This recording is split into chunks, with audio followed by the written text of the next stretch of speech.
Apa yang kamu ketahui tentang data, basis data, sistem basis data, dan BDMS? Data yang merupakan catatan atas kumpulan fakta, di mana merupakan data ini yang dapat direkam dan memiliki makna tersirat.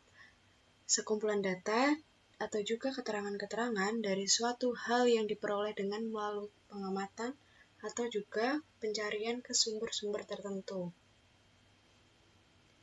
Basis data adalah koneksi data yang sistematis yang disimpan secara elektronik. Jadi basis data sebagai kelompok data arsip yang berupa file atau tabel yang saling berhubungan tanpa adanya pengulangan. Koleksi data dan sistematis yang disimpan secara elektronik. Sistem basis data yang merupakan sistem yang terdiri atas kumpulan tabel data yang saling berhubungan atau dalam sebuah basis data di sebuah sistem komputer.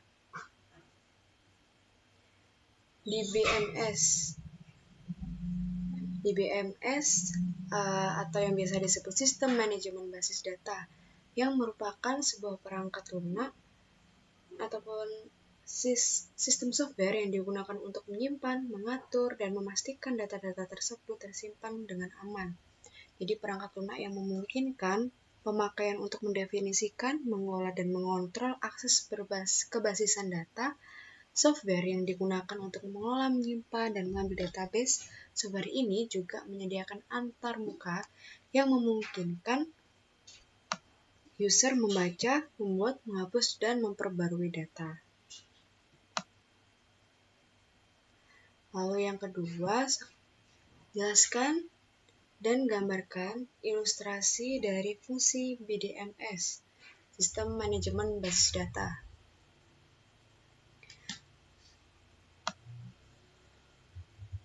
Ya, di sini ada pengguna atau programmer, lalu ke program atau query, lalu di sini ada BDMS software, di mana ada software untuk memproses query atau program, software untuk mengakses data tersimpan.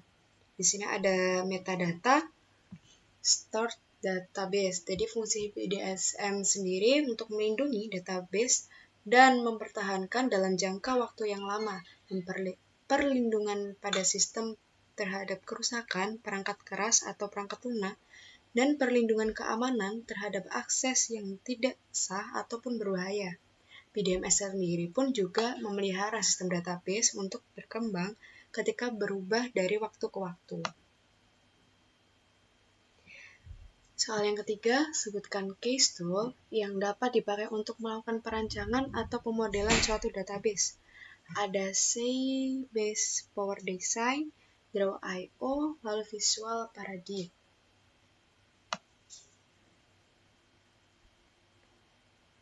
Lalu soal yang keempat, apa perbedaan antara MySQL Cell dan MySQL GUI?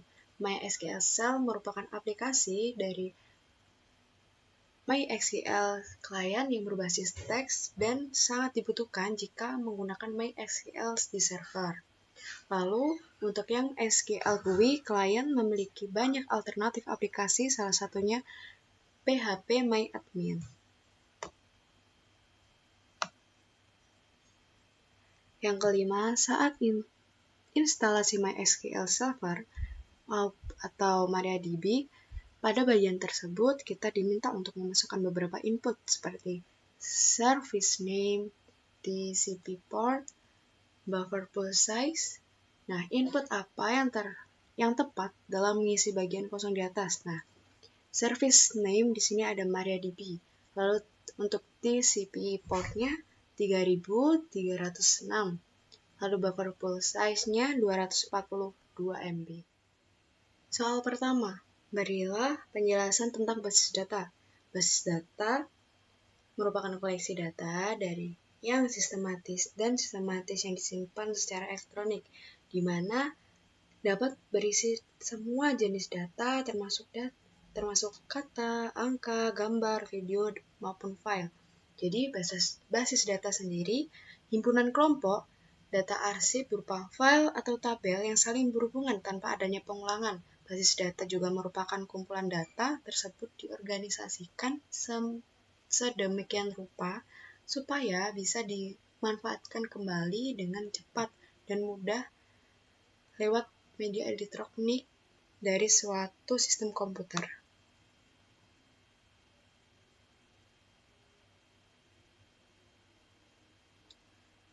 Lalu untuk soal yang kedua, berilah penjelasan tentang BDMS.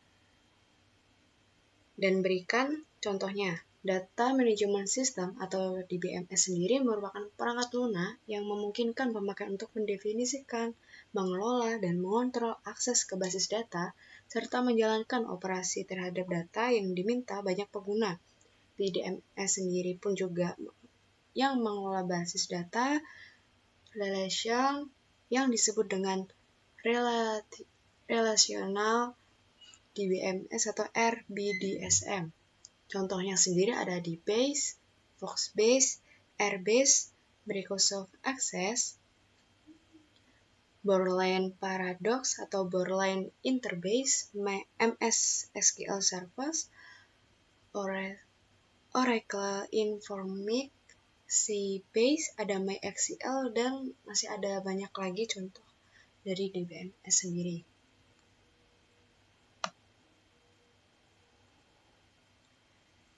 Soal ketiga, di sini ada perhatikan IRD toko sepatu atau offline di bawah ini.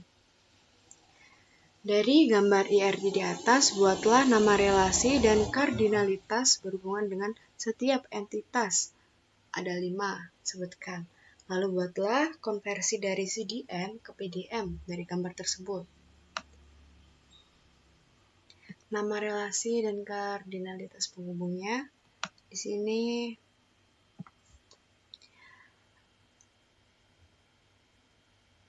sini ada customer mempunyai ID, nomor telepon customer, ada nama customer. Jadi customer akan melakukan sebuah transaksi di mana sebuah transaksi ini hanya bisa satu customer bisa melakukan banyak transaksi. Nah, transaksi di sini ada berupa total harga, ID transaksi, tanggal pesan.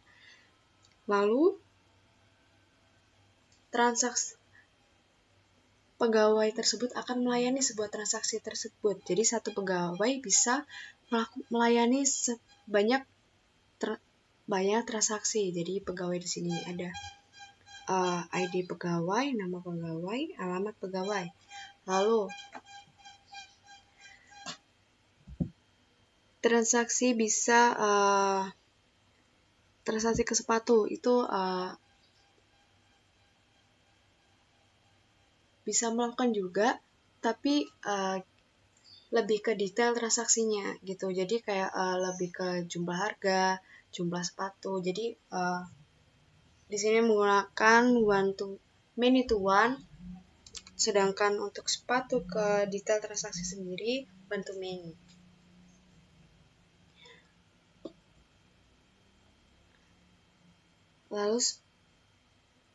Lalu sepatu juga memiliki banyak warna. Jadi satu sepatu itu memiliki banyak warna. Lalu untuk sepatu ke merek itu juga memiliki. Jadi satu merek memiliki banyak sepatu kayak gitu. Nah, dari IRD ini pada setiap entitasnya kita udah buat, lalu kita konversi ke CDM dan PDM. Lalu begini hasilnya.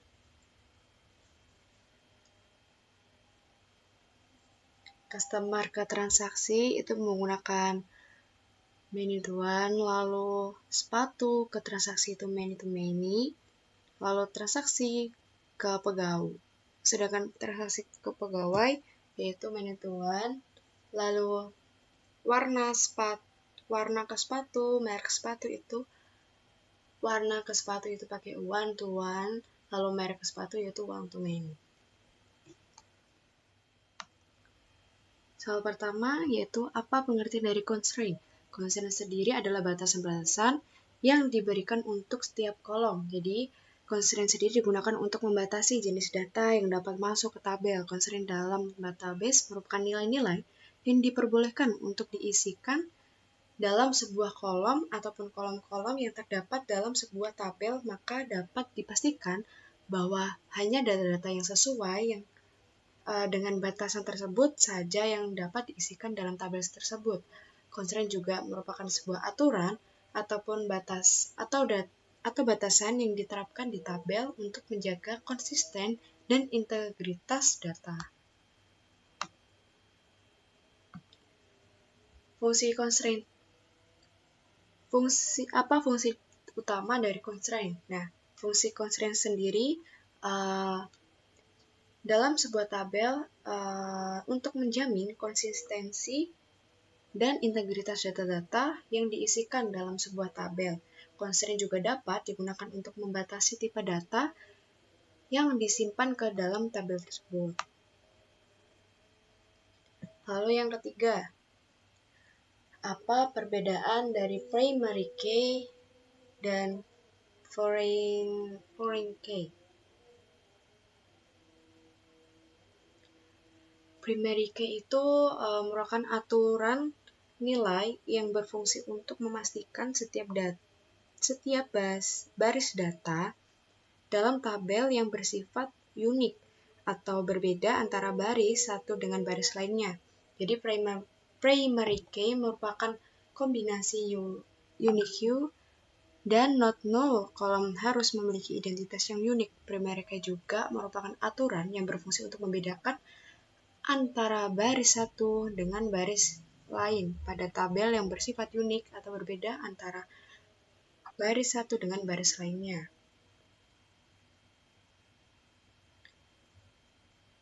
Lalu ada foreign key. Foreign key di mana sebuah kolom ataupun bisa banyak kolom. Nah, jadi bisa digunakan untuk mengidentifikasi data pada tabel yang direferensikan oleh primary key pada tabel lain. Jadi, primary key sendiri juga bisa digunakan untuk menghubungkan dua tabel bersama-sama. Ini juga sering banget dikenal sebagai kunci referensi.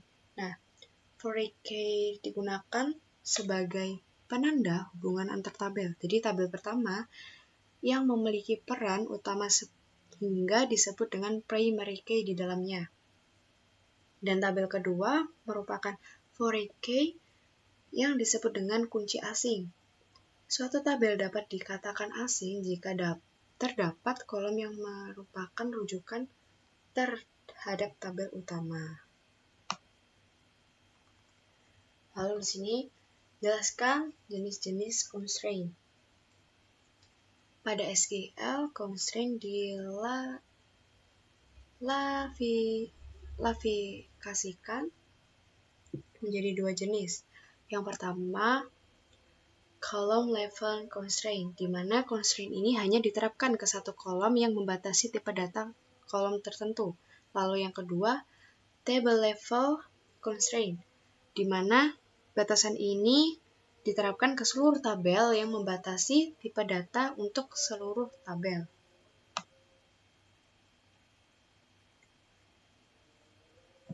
Yang kelima, jelaskan macam-macam constraint utama pada SQL. Nah, ada beberapa constraint utama yang ada pada SQL, yaitu yang pertama, ada not null, yang berarti tidak ada nilai nol yang terkandung dalam kolom tersebut. Jadi batasan ini menentukan bahwa kolom tidak boleh memiliki nol atau nilai kosong. Lalu yang kedua, unique yang berarti setiap baris dalam kolom tertentu membutuhkan nilai yang unik. Jadi constraint ini tuh memastikan bahwa semua nilai yang dimasukkan ke dalam kolom akan menjadi unik. Nah, dalam hal ini kolom tidak dapat menyimpan nilai duplikat. Jadi SQL-nya memungkinkan untuk kita menggunakan lebih dari satu kolom dengan batasan unik dalam sebuah tabel. Lalu ada primary key. Nah, seperti tadi, yang merupakan kombinasi unique dan not null. Jadi kolom harus memiliki identitas yang unik. Jadi constraint ini dapat digunakan untuk mengidentifikasi sebuah record dalam tabel yang sangat secara unik. Jika kolom berisi batasan kunci utama, maka tidak boleh kosong. Nah, tabel ini juga memungkinkan memiliki kolom duplikat, tetapi hanya dapat berisi satu kunci utama. Hal tersebut selalu berisi tentang nilai unik ke dalam kolom. Lalu juga ada for key. Dalam for key ini juga berarti integritas referensial SQL satu tabel cocok dengan tabel lain. Batasan ini juga digunakan untuk menggunakan dua tabel bersama-sama. Ini juga dikenal sebagai kunci referensi, seperti yang sudah dijelaskan tadi. Kolom kunci asing cocok dengan bidang kunci utama dari tabel lain. Jadi, berarti ini tuh bidang kunci asing dalam satu tabel mengacu pada bidang kunci utama dari tabel lain. Lalu ada check. Jadi cek di sini berarti kondisi yang ditentukan terpenuhi dalam nilai.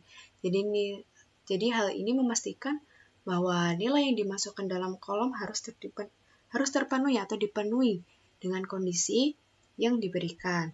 Dengan kata lain, dari for key tadi menentukan apakah nilai yang terkait dalam kolom itu valid ataupun tidak dengan kondisi yang diberikan. Default yang merupakan nilai kolom stok. Jadi constraint ini juga digunakan untuk menyetel nilai default untuk kolom tertentu di mana kami juga belum menentukan nilai apapun. Artinya dari kolom tersebut pun juga harus berisi nilai termasuk 0. Jadi constraint ini pun juga mengontrol nilai dalam kolom tertentu. Nah, dalam ada catatan nih, ada catatannya. Jadi MySQL itu mendukung constraint check SQL, namun klausa check diuraikan tetapi diabaikan oleh semua mesin penyimpanan MySQL. Jadi default yang merupakan nilai kolom stok, constraint ini pun juga digunakan untuk menyatakan nilai default untuk kolom tertentu di mana kami juga belum menentukan nilai apapun. Yang artinya kolom tersebut harus berisi nilai, jadi termasuk 0 juga. Nah, constraint ini pun juga mengontrol nilai dalam kolom tertentu. Soal pertama, apa itu relasi, atribut, domain, tuple, degree, dan kardinalitas?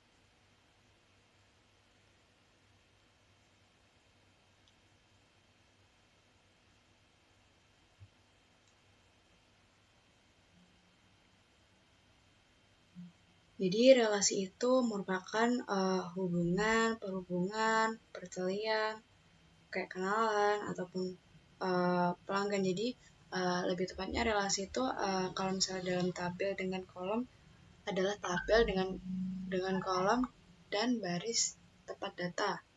Lalu untuk atribut itu adalah judul kolom dari suatu relasi. Jadi atribut itu merupakan tanda kelengkapannya. Jadi sifatnya itu menjadi kayak penjelasan seseorang. Jadi terus ada domain. Domain itu adalah himpunan nilai yang mungkin untuk suatu atribut. Lalu ada tuple adalah baris dari suatu relasi. Ada degree adalah jumlah atribut dari suatu relasi. Lalu kardinalitas itu merupakan jumlah tuples dari suatu relasi.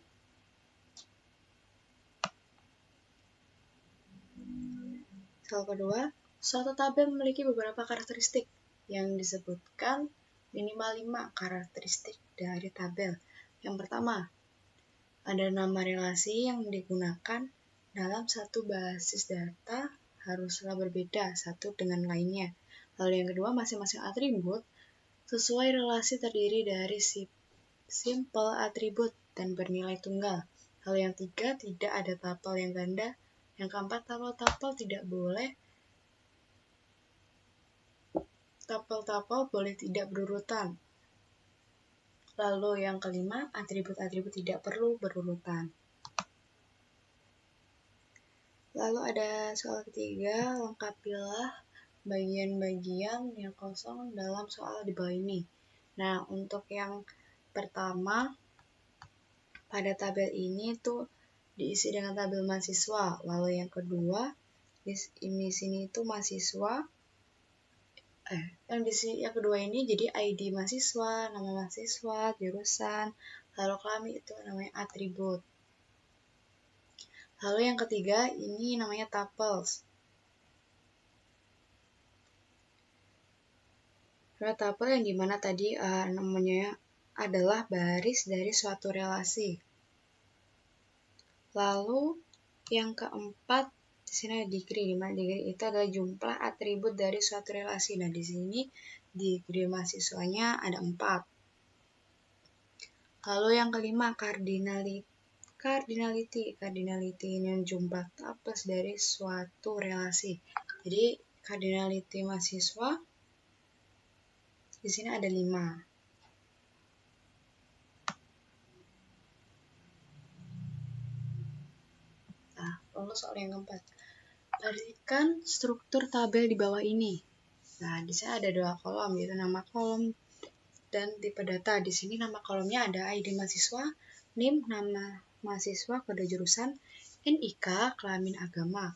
Lalu di sini tipe datanya, ID mahasiswa itu tipe datanya menggunakan integer, lalu NIM menggunakan char, lalu ada nama mahasiswa pakai varchar, kode jurusan integer, NIK pakai varchar, kelamin pakai char, lalu agama pakai varchar.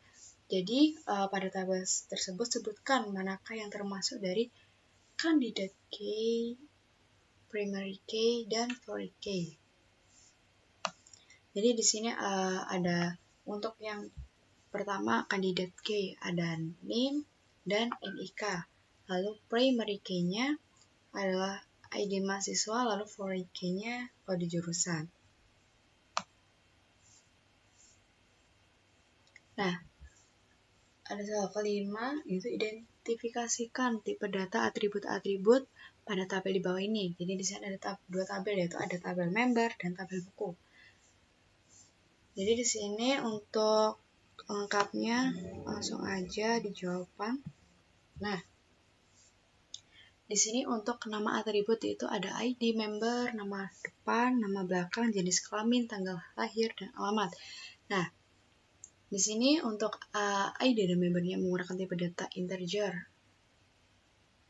Pasti nilainya like atau setnya itu 11. Lalu untuk nama depan pakai varchar itu like atau setnya 20. Nama belakang juga menggunakan varchar. Itu menggunakan like atau set 50 karena pastinya membutuhkan huruf yang banyak ya. Untuk jenis kelamin kita pakai char, menggunakan like atau set itu 2 aja. Jadi kayak di sini jenis kelamin kan cuman pakai huruf depan aja kayak P atau L gitu. Terus di sini ada tanggal lahir, pasti tipe datanya pakai date. Lalu untuk nama atribut alamat di sini menggunakan varchar, dimana pasti alamat kan panjang ya. Jadi di sini aku masukin like atau setnya itu 200. Lalu ada tabel buku. Tabel buku di sini ada nama atribut, ada ID buku, judul, jumlah halaman, deskripsi, ID kategori, ID publisher, jumlah tersedia. Jadi yang pertama di sini ada ID buku. ID buku di sini kita menggunakan tipe data integer dengan like atau set 11 dengan key 3. Lalu ada judul. Judul di sini pakai varchar dengan like atau setnya 50. Lalu jumlah halaman menggunakan integer dengan set juga 11. Deskripsi pakai teks. Kalau ID kategorinya pakai integer, sama juga dengan ID publisher juga menggunakan integer dengan set 11, lalu ada jumlah tersedia di sini pakai tiny-int menggunakan set 2 gitu. Oke, di sini yang pertama ada apa yang Anda ketahui tentang DDL dan jelaskan. Nah, DDL sendiri data division language. Jadi merupakan kumpulan perintah SQL yang dapat Anda gunakan untuk mengelola mengubah struktur data type dari objek pada database seperti index, table, tiger, view, dan lain sebagainya. Jadi di DDL sendiri juga adalah bahasa pemrograman yang ada di dalam komputer sehingga bisa dimanfaatkan guna juga membuat apapun, memodifikasi struktur pada suatu objek pada database yang paling utama untuk pembuatan skema. Seperti yang sudah saya sebutkan tadi seperti index, table, trigger, view, dan lain sebagainya. Lalu yang kedua, di sini ada bagaimana query SQL saat membuat database dengan nama perpustakaan. Nah, untuk membuat sebuah database dengan nama perpustakaan, kita perlu menggunakan create database perpustakaan. Nah, nanti hasilnya akan seperti ini, outputnya, keluarnya seperti itu. Nah, sebutkan dan jelaskan urutan koneksi XML dengan CMD. Nah, yang pertama nih, kalian buka aplikasinya, lalu dan start service MySQL. Jadi langkah yang pertama itu kalian harus buka aplikasinya, lalu di sini klik tombol start sampai muncul seperti ini. Nah, nanti pada barisan MySQL itu nanti jika service MySQL-nya itu sudah aktif akan muncul seperti ini, warna hijau pada teks MySQL-nya, dan bakal muncul nih portnya yaitu 3306. Nah, port default itu juga belum diubah konfigurasinya.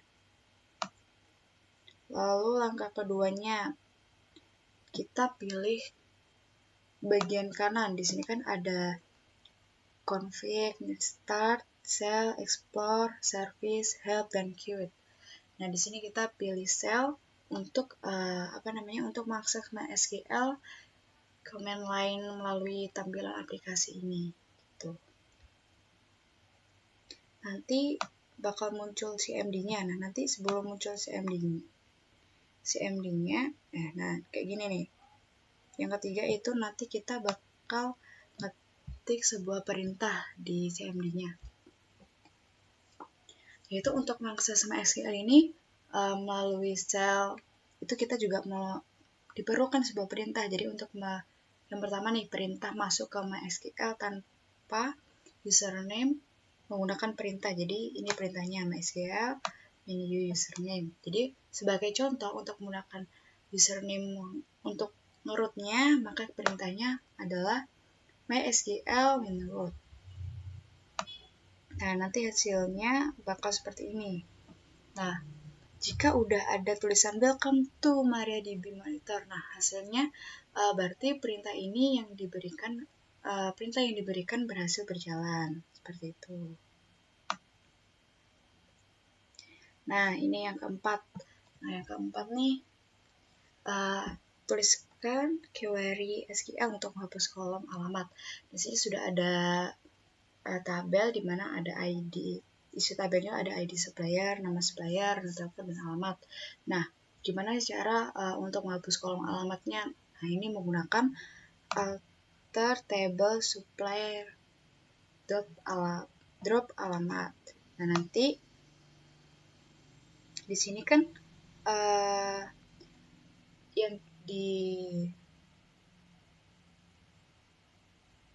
yang dihilangkan adalah menghapus kolom alamat. Jadi kita harus menghapus kolom alamat di sini. Jadi nanti output programnya setelah kita lakukan bakal hasilnya seperti ini. Jadi kolom alamatnya bakal hilang gitu. Terus ada soal 5. Tuliskan query query SQL untuk menambahkan kolom email dengan tipe data varchar ke dalam tabel di bawah. Nah, di sini udah ada tabel nih. Nanti bakal aku kasih beri tabel tuh namanya pembeli. Jadi nanti untuk menambahkan kolom email dengan tipe data varchar ke dalam tabelnya itu nanti menggunakan alter table pembeli add email varchar 50 dengan set 50. Nah, nanti hasilnya bakal kayak gini. Bakal muncul kayak gitu. Nah, untuk codingan soal nomor 4 dan nomor 5 nanti bakal aku aku buat dari awal sampai akhir dengan hasil yang udah aku jelasin ini tadi ke akhir video. Jadi nanti aku bakal ngoding di CDM-nya kayak gitu.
Oke, yang pertama ada, apakah yang kalian ketahui tentang IRD, CDM, dan PDM? Nah, IRD sendiri merupakan Entity Relationship Diagram ya, yang merupakan suatu model jaringan yang menggunakan susunan data yang disimpan dalam sistem secara abstrak. Jadi IRD itu dalam basis data itu biasanya digunakan untuk merancang suatu database dan menunjukkan relasi antar objek atau entitas beserta atribut-atributnya secara detail. Lalu di sini ada CDM. Nah, CDM di sini adalah Conceptual Data Modeling yang merupakan konsep yang berkaitan dengan pandangan pemakaian terhadap data yang disimpan dalam basis data. Jadi CDM itu dibuat sudah dalam bentuk tabel-tabel, jadi tanpa tipe data yang menggambarkan relasi antar tabel untuk keperluan implementasi ke basis datanya, gitu. Terus di sini ada PDM. Nah, PDM itu merupakan Physical Data Modeling yang merupakan model yang menggunakan sejumlah tabel untuk menggambarkan data serta hubungan antara data. Jadi PDM itu merupakan seperti model skema. Jadi fungsinya itu untuk mengimplementasikan. Jadi mengimplementasikan CDM tadi yang Conceptual Data Modeling itu, atau konsep pertama dari basis data agar dapat agar siap diimplementasikan menjadi basis data yang sebenarnya. Jadi kayak tahap ini perlu dilakukan untuk proses konsep sebagai model basis data, seperti itu.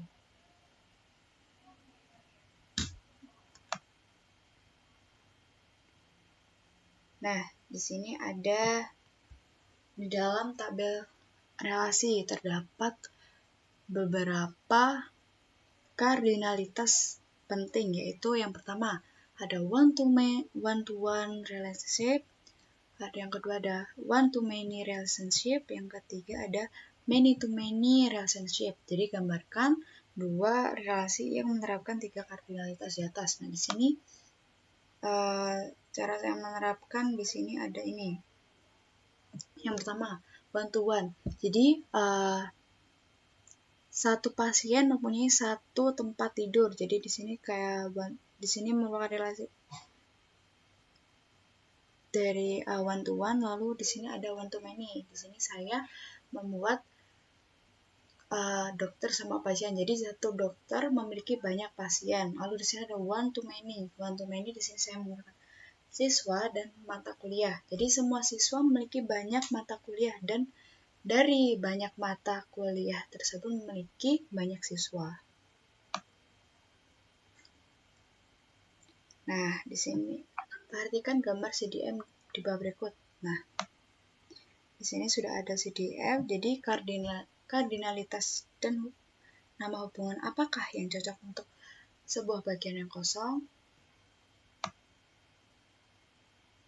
Nah, ini jadi dosen bisa mengapalai jurusan. Jadi jurusan ini dikepalai oleh dosen, jadi kayak satu, jadi one to many. Lalu di sini ada dosen ke mata kuliah menggunakan many to many. Jadi di sini ada pasti kalau misalnya dosen ke mata kuliah pasti ada yang namanya sebuah KRS dosen, kartu rencana studi, kayak gitu.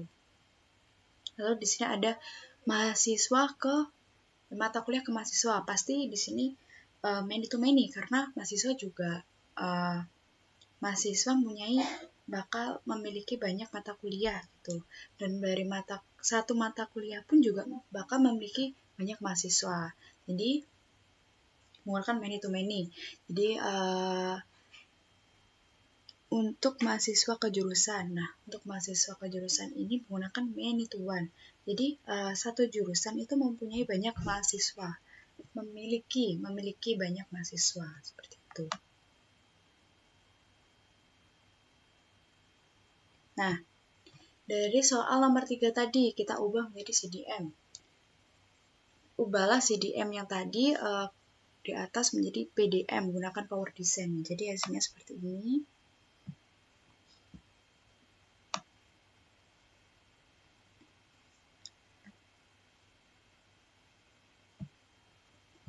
Lalu soal yang terakhir ada jelaskan 5 macam constraint. Yang pertama ada not null. Nah, not null ini yang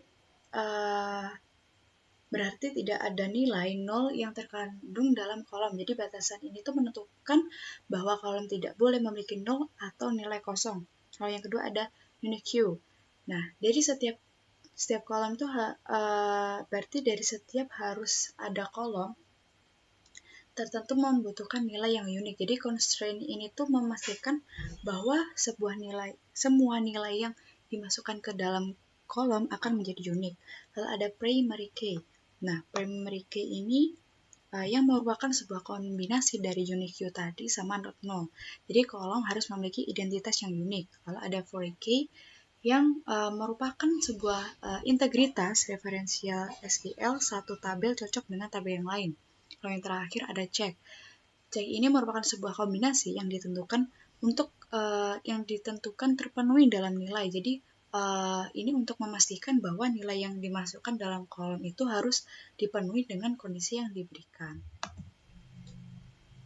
Oke, tuliskan pertama untuk membuat tabel sesuai deskripsi berikut. Nah, di sini ada dua tabel, yaitu tabel mahasiswa dan tabel jurusan. Nah, di sini ada isi tabel mahasiswanya, yaitu ID in, auto incremental, NPN varchar, nama varchar, tanggal lahir, terus alamat, jenis kelamin, email, dan nomor HP. Lalu di jurusan di sini ada ID sama nama. Nah, nanti untuk programnya akan jadi seperti ini. Jadi nanti kita bakal create tabel mahasiswa. Setelah itu masukkan tadi ID, NPM, nama, tanggal lahir, alamat, jenis kelamin, email, nomor HP. Jadi di sini nanti kita akan membuat dua tabel, yaitu tabel mahasiswa dan tabel jurusan.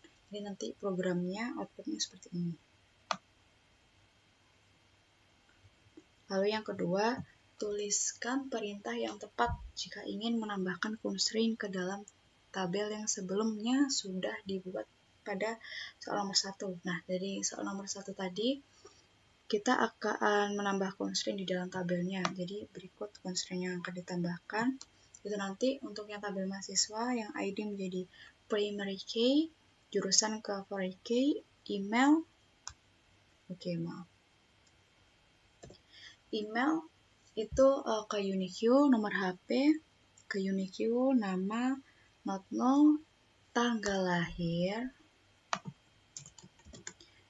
itu ke not null, lalu tabel jurusan itu ID, ke primary key, nama ke not null. Jadi nanti tuh menggunakan ini. Yang pertama untuk tabel mahasiswanya. Untuk jurusan ID ya tadi. Jurusan ID ke foreign key.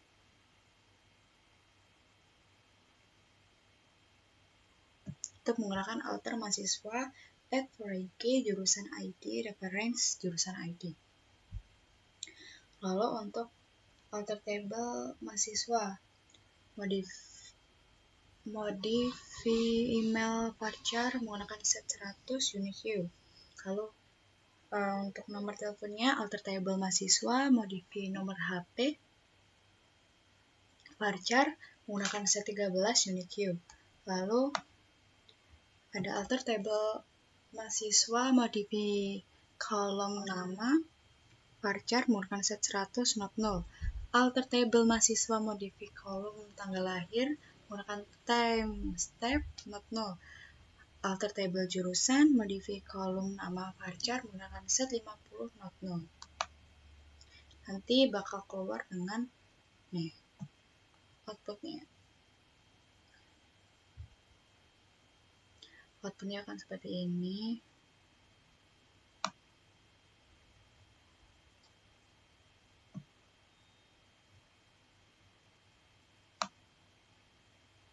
Lalu yang ketiga, tuliskan perintah yang tepat untuk merubah tipe data kolom jenis kelamin dari tabel mahasiswa menjadi enum. Jika memilih 1, maka data akan terisi sebagai laki-laki. Jika 2, akan terisi sebagai perempuan. Jadi nanti kita menggunakan alter table mahasiswa modify kolom jenis kelamin enum dalam kurung buka L, pi, kurung tutup. Nah, nanti output programnya kurang lebih seperti ini. Udah ganti ya enumnya, bagian jenis kelamin. Lalu di sini perintahnya tuliskan perintah untuk mengubah posisi kolom dari tabel mahasiswa seperti urutan berikut. ID, NPM, nama, tanggal lahir, email, nomor HP, jenis kelamin, dan alamat. Nah, nanti kita menggunakan ini. Alter table mahasiswa modify kolom email varchar dengan set 100 after tanggal lahir. Lalu alter table mahasiswa modify kolom nomor HP varchar dengan set 13 after email. Lalu after table mahasiswa modify kolom jenis kelamin enum LP after nomor telepon. Nanti kurang lebih output programnya seperti ini ya. Oke, untuk soal yang terakhir, tuliskan perintah untuk menghapus constraint pada kolom email dari tabel mahasiswa tadi. Jadi, alter table mahasiswa, drop constraint email. Nah, nanti untuk output programnya kurang lebih seperti ini.